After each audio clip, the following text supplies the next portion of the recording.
Recording. Is it? Is it? Yes, I'm seeing nods. this? Hurry. Hurry! Hello, everybody. My name's Kirsten. I'm part of the marketing team at Flores Books, and I'm absolutely delighted to be here with you at Blackwell's to celebrate the launch of Alex Mullarky's second book, The Edge of the Silver Sea. Thank you all for joining us this evening, and thanks to Matthew and the team at Blackwell's for hosting us. And welcome to those that are joining us through the power of the internet on the live stream. Before we dive in, I just want to make sure everyone knows about the prize draw to win some postcards featuring some character art. And we've also got a free copy of the book. So if you haven't yet put your name in the magical hollowed out book, which is just over there, make sure you do that by the end of the event. Say before we get started. So, The Edge of the Silver Sea is an absolute page-turner of a fantasy adventure novel with a pretty fantastic cover illustrated by Ramona Krigstita, who is somewhere hiding around here. Over there. She's fantastic, very talented, very modest, but hooray for the wonderful cover design. It's the story of 13-year-old Blair, who's been forced to move with her parents to the remote island of Roscoe in the Outer Hebrides. Alex describes it rather beautifully as an island all alone at the edge of the Silver Sea. In a place like this, anything could happen. And something does indeed happen, as you would expect, when Blair meets a mysterious woman with antlers and strikes a bargain that sets her off on a magical quest, unravelling the island's secrets and making some new friends along the way. Jenny Skinner, who's the main editor of the book and is also hiding somewhere in the audience, here she is, she wanted me to share that we know how long this story has been with Alex. It has been some time. And we know it's a very special one, and we all feel very, very privileged to have worked together with Alex to bring it to readers. And of course, Alex themselves, always such a pleasure to work with. So for those of you that don't know already, I think most of you probably do, but just in case, Alex Mullarky is a writer and vet nurse who lives on the edge of Edinburgh. Their work with wildlife, from transporting injured seals as a marine mammal medic to scanning the sea for whales and dolphins with Shore Watch, inspires their stories about nature and magic. Alex loves to explore Scotland's wild coasts and islands in their free time, and in fact they've not long returned from a 200-mile cycle tour along the Hebridean Way, visiting 6 schools to talk about the edge of the Silver Sea along the way. Their sponsor trip has raised over £1,000 for Mermaids Charity, which supports trans, non-binary. Yes, huge round of applause. Incredible achievement. In a moment, I'm going to stop talking and hand you over to Alex, who will tell you more about the book and read an extract for us, and then it will be over to you to ask Alex all of your burning questions before we draw the winner of that very important prize draw. And then there will be some more time to buy books and get them signed at the end. So please put your hands together one more time and give a very warm welcome to Alex Mullarky.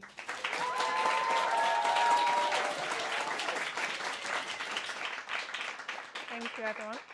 Wait, is that working? How about now? Hello? Oh, if we both turn them on at the same time. And then, Hello? yeah. Okay. Hi. First of all, thanks to everyone, because loads of you donated to the fundraiser for Mermaids, so thanks very much. I also want to say thanks to everyone so much for masking today. Really, really appreciate that. We've just taken ours off because we're a bit of a distance away, and I also get really nervous and can't breathe when I have to talk, so yeah, thank you so much for masking. I don't really know what to tell you about this book. I know what to tell you. I was fresh out of uni, and well, I was actually back in uni. I was doing a master's degree when I was living in Melbourne with Laurel, and I was studying screenwriting, and I had to come up with a concept for a film. And I don't know where I got this from, but I was missing Scotland because I just left St Andrews and really wanted to write something set in Scotland. So from. I think I was mentally closer in age to Blair, who's the teenage main character. I mean, I was only like fresh out of being a teenager myself. And at this time, I am now the same age as Blair's mum, Anna, because it has taken about 9 years in the film industry. I adapted it into a book, and then with The Sky Beneath the Stone getting published, it kind of got put on the back burner for a while. And then, yeah, just lots and lots of rounds of editing and trying to make the book 7-year curse, because at the 7-year point, I got completely stuck to the main character anymore. I'm not sure how to fix that. And the idea that Blair should be an activist. Before that, she was an artist of a lap. So what that means basically is that where belief in magic has dwindled, the two realms have kind of peeled apart, and element to her character. Still strong, there's still like interaction between those two. So on the Isle of Roscoe, there's still a strong belief in magic and in the creatures and stories of folklore. And because of that, these creatures still share the island with the human inhabitants, whether the humans realise it or not. So Caliac tells Blair that she can grant her wish if Blair will perform 3 tasks for her to help her kin, the other fae folk on the island, and to help Caliac with her goal, which is to protect the deer. She is a guardian, and her role, there's a guardian for each species, every aspect of the natural world, basically. So like every species of tree and flower and ecosystems, like the river has its own guardian, and Caliac is the guardian of the deer. So her goal is just to protect the deer. And the first task that she gives Blair is to find the kelpie that is preying on her deer and get rid of it. Does anyone know what I mean by a kelpie? Yeah? Not a brownie, but brownies do appear. Yeah? Yeah, it is a type of dog. That's my brother. We have a kelpie called Finn. Oh, who wrecked the book that you're all signing? Yeah. Yes, it's a water horse. Well, so yes, it takes the form of a horse and it lives in the water. What form it takes under the water? Who knows? It's a shapeshifter, and yeah, they take the form of horses and will lure weary travellers onto their back and then drown them. So as soon as you touch a kelpie, you're done for. Yeah, so Blair has met a boy on the island called Alistair who is doing a survey of the deer. They don't get along. Alistair doesn't believe that kelpies are real, but he has agreed to let Blair tag along with him while he's doing his survey, and she can look for her kelpie.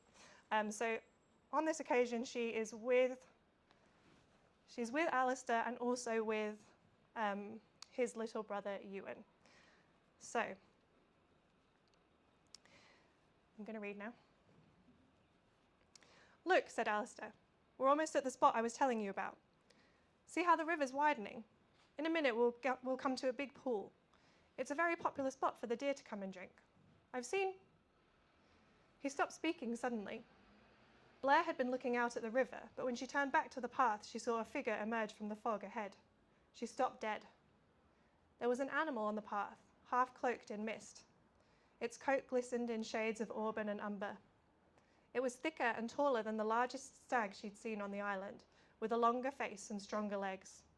A mane and tail black as the deepest loch drifted in the light breeze. It was unquestionably a horse, but at the same time there was something distinctly unhorse-like about it. Perhaps it was the pond green bridle on its head, reins dangling to the ground as though its rider had recently taken a tumble into the river. Perhaps it was the creature's eyes, shark black and glassy, and fixed unwaveringly on the 3 humans standing opposite it. "Oh dear," Alistair said faintly. "Whose horse is that?" Ewan asked. "That's not a horse," Blair said in a low voice.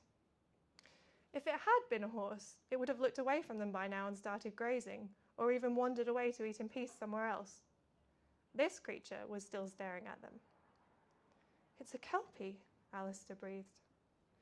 If Blair hadn't felt fairly sure that her survival depended on keeping the kelpie in her sights, she would have given him a very smug look in that moment.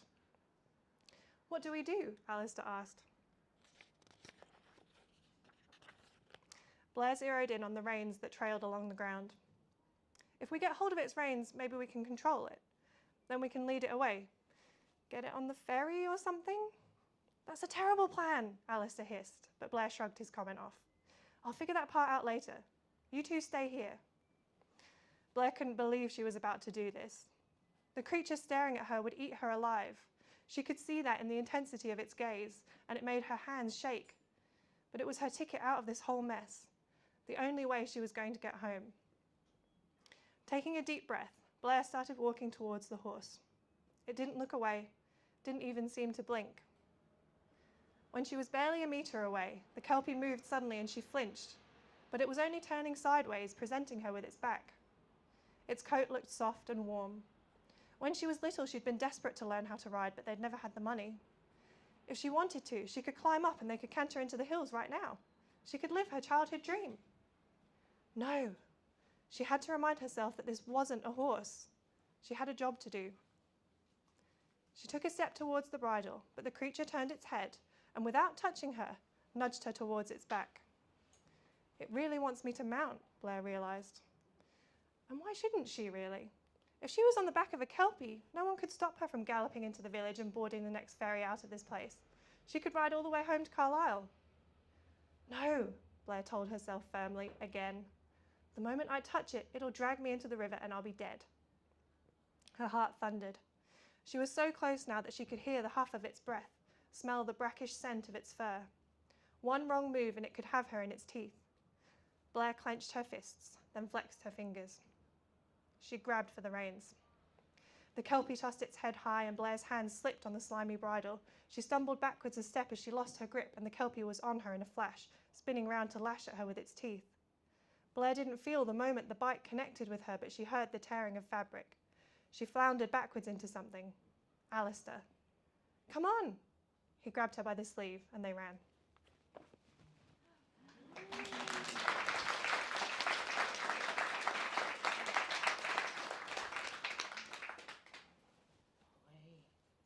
Always leave us on a cliffhanger.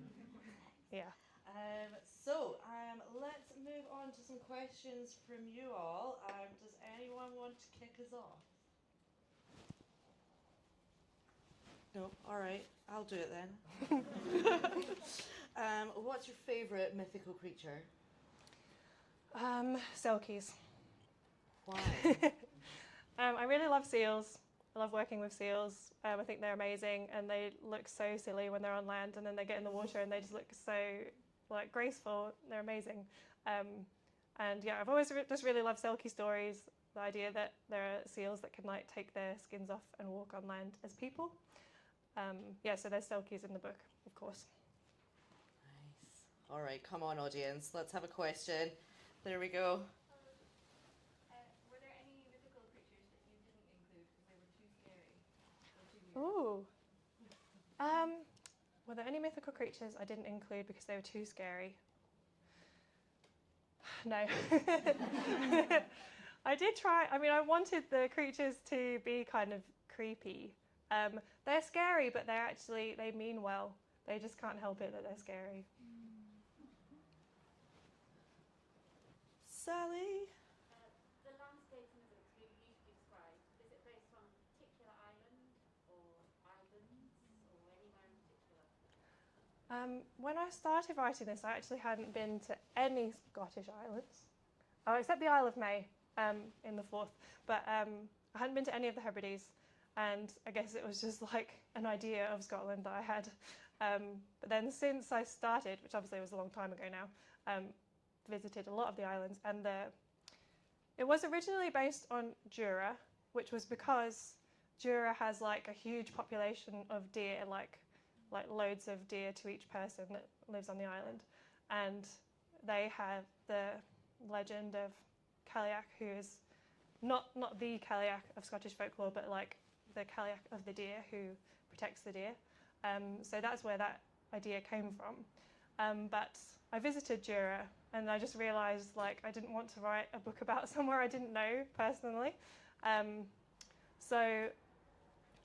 think I actually already changed it before that, but yeah, so I decided it was going to be set on an imaginary island instead, and that gave me a lot more freedom to make like make it how I needed it to be.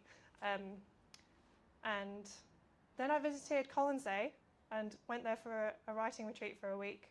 Just like rented a cottage and wrote. And I was like, this is Roscoe. Like, just because it's so small, it's got like one road around it, and just little hills, and yeah, so that's probably the closest island to Roscoe. But yeah, Roscoe is not any specific island. It definitely changed a lot from when it was Jura. Yeah. I'm always very curious to know how writers build their characters. So how did your characters, or the main character, well, the main character you talked a little bit about, but how do you, what elements, where do you, let's say, source or inspiration to build these characters?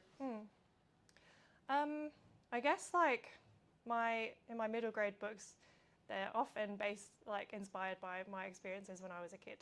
So like moving to a remote-ish area, not 100 miles from the mainland, but like remote-ish. And yeah, I'm not sure. I think, well, I was saying to my friend the other day that The Sky Beneath the Stone is my like be kind to yourself book, and then this is my angry book. So this is like the angry side of my teenage years. Yeah, still angry as well. But I don't really know.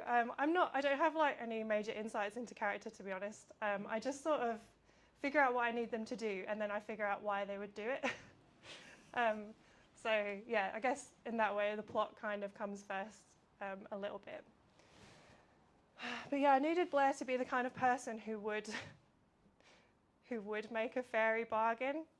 So someone who just like couldn't see sort of the risks in doing that. And then her parents were quite inspired by him for each school. Mostly worked with P6, P7. But then some schools it was like P4 to 7 because it's covering a large area and there's not that many kids around. And the workshop was retelling stories from folklore. So like I talked them through all the different creatures in the book, and then we talked about like what retellings are, what folklore is, and then planned stories. Like some of the kids got really enthusiastic and wrote their stories as well. But the focus of the session was just sort of plan, which I think was really nice because I don't know that they do that very often. I think there's a lot of focus on just like, let's just start writing a story. But planning is like one of my favorite parts. And seeing all the kids like scribblings, I was like, just draw, like just make a map, like do whatever you want. You don't need to be worried because no one's going to mark this. And they're just like writing in every direction on the page, and there's like a big map, and then it's got all the creatures annotated, and there were some amazing ideas. And now I'm obviously going to go blank and not remember what any of them were.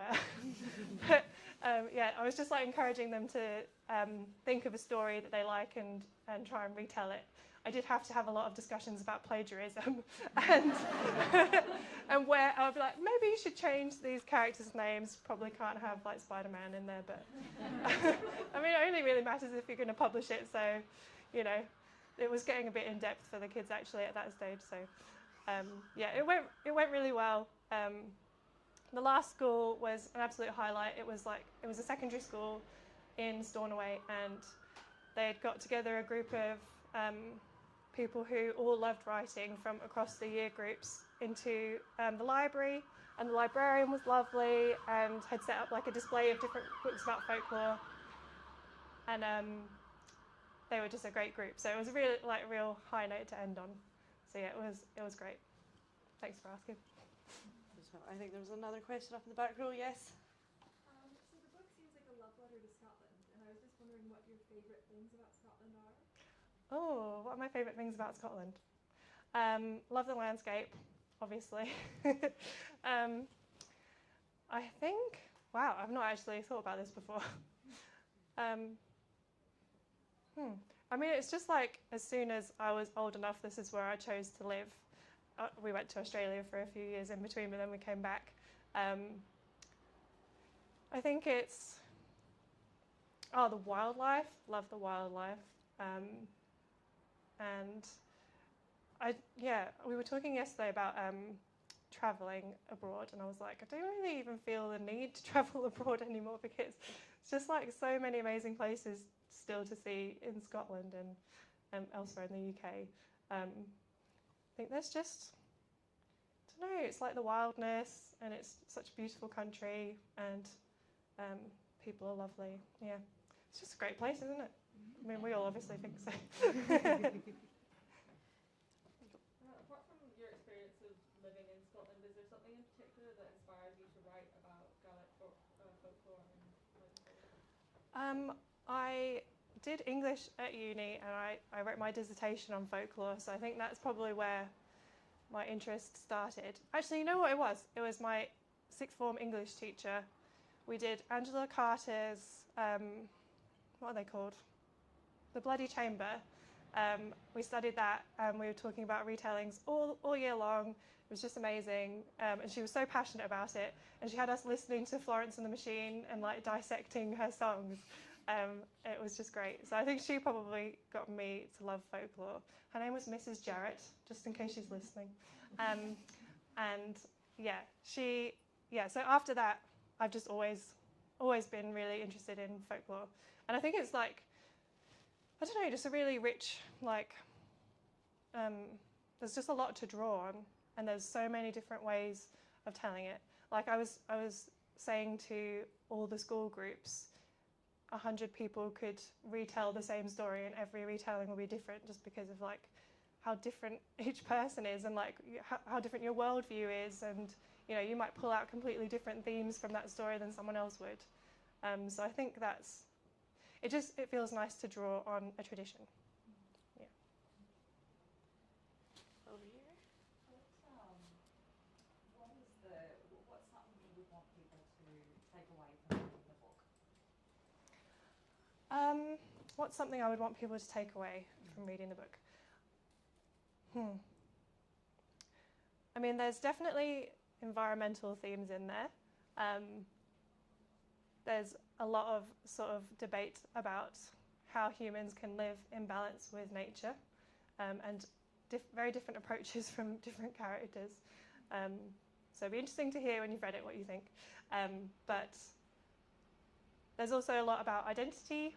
I changed a lot from when I first started writing this book, and yeah, the themes that came out in the last drafts were quite different, and yeah, just sort of about like showing the world who you really are.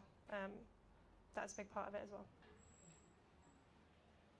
Yep, when you go. Did you have any magical or mythical experiences on your thesis? Did I have any magical experiences on my Hebrides adventure? Yes, I did. I was just cycling over a causeway. I now can't remember. I think I was going from Benbecula to Grimsey, and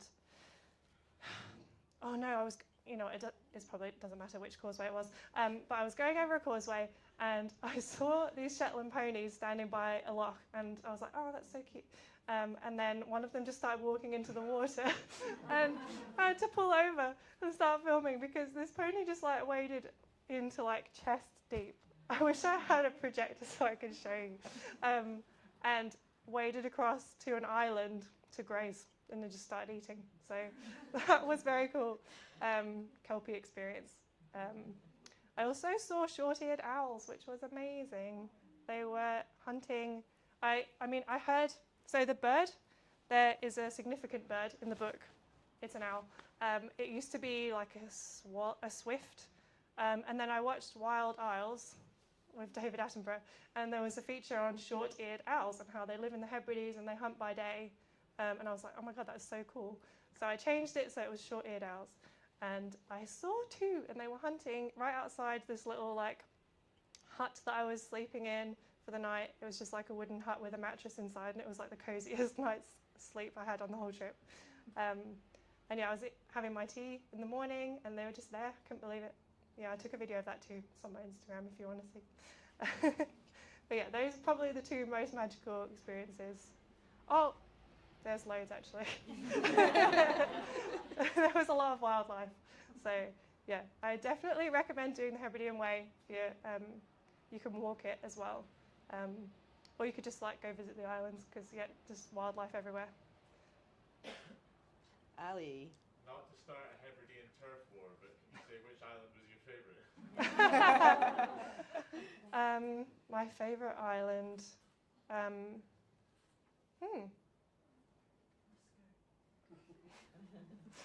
My favourite island was probably well, the first night on Vatersay was there's this like it's a tiny island, and it has this section that's got a beach and then like just a really small amount of land and then another beach like to the Atlantic, and it was just that's where I camped the first night, and it didn't rain and made my tea on the beach, and it was amazing. So that's a very, very fond memory.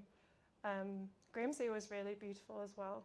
It was very small, and it had a boat museum and a really nice harbour. But yeah, I mean, to be honest, every island was amazing. It was a really good trip. Can you tell us something about the research you did into book tour? My research process involves a lot of Googling. I'd already heard of Selkies and Kelpies just through stories I've read. And then, yeah, just like it genuinely was a lot of Googling. I was doing, for a while I was doing an apprenticeship at the Scottish Storytelling Centre, which anyone can do, by the way, and it's free. I have stopped doing it because I realised I don't thrive in a storytelling environment. I can read it from a book, but I can't like perform a story, but that's okay. It was a great experience, but I heard loads of great stories when I was doing that. And I've been to a few like events at the Scottish Storytelling Centre, and they're amazing. Just like local storytellers get up on stage and will just tell you a story. It's really great.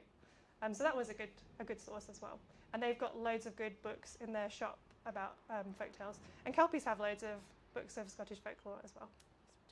Yes, we do. Any other questions? Yes, over there. What was your favourite character to write? And is that different to just your favourite character overall in the book? My favourite character to write was Alistair. I love Alistair. He did not exist in the original story. Originally it was just Blair like befriending lots of old people and people of all ages, but no one her age. And then I think my agent, Zoe, hi Zoe if you're listening, suggested that she should have a friend her age. So Alistair came about because of that, and then that actually just made the story way, way better. Like it all just like fell into place because Alistair is very key to the second task, and yeah.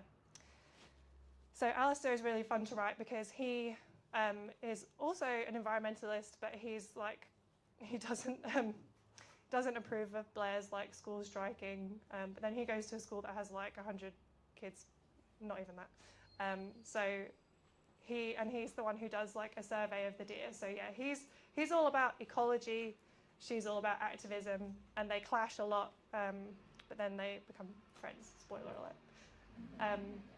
My favourite character in the book is probably, you know what, Kaliak is really fun to write because she's just like so sus. But Blair doesn't think so. So yeah, I mean it's just really fun to write a really tall woman with antlers who doesn't wear shoes and just talks mysteriously about the deer. So yeah. Also, happy birthday, Catherine. Yay. Any others? Yes. You really enjoy ending a book with a hearty meal, I've noticed. Spoiler alert. I feel that's fine. What's the best dinner you've ever eaten? So Tigger just pointed out Tigger is their Derby name. Something that I hadn't noticed until Tigger pointed it out to me recently. The best meal that I've ever eaten. Oh, I actually do know this. So I was hitchhiking through Belgium, and it was because it was like a university thing where you had to like race to a city. We were racing to Prague, and we got as far as Belgium, I think Brussels, and we were stuck. And we ended up at the train station, which is a really bad place to try and hitchhike. And and then this like really lovely older Belgian couple came up to us and were like, "We'll take you home." And we were just like, "Thank you." So yeah, we were just grateful for any help, to be honest. And they drove us to Leuven, I think, where the Stella Artois place is, brewery. And they lived in a commune with their friends around this beautiful courtyard, and they gave us French onion soup. And I was so hungry. That French onion soup was the best meal I've ever had in my life. So, yeah. Good question. And I think this is a good point to move on to the prize draw. So could one of the florist team please grab the magical hollowed out book?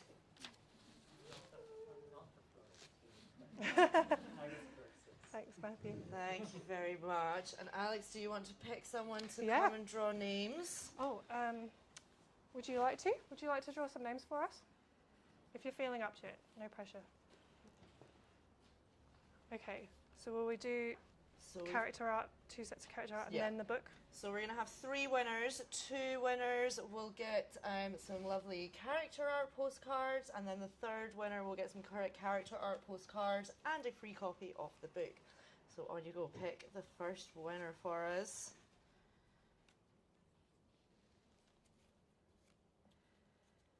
What does it say? It's Tigger. Yay.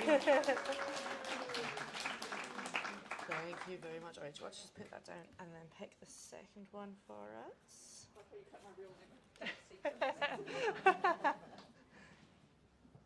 Excellent. And winner number 2. Catherine Hennebury.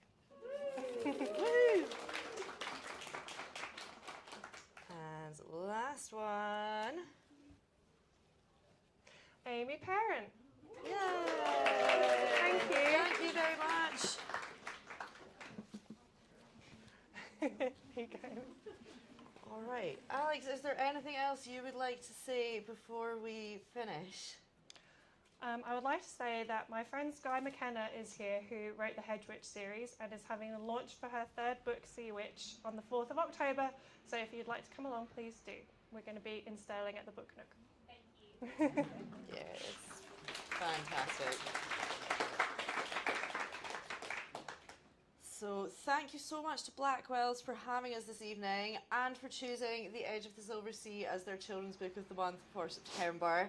I'm very delighted. Thanks to all of you for joining us, both in real life and online.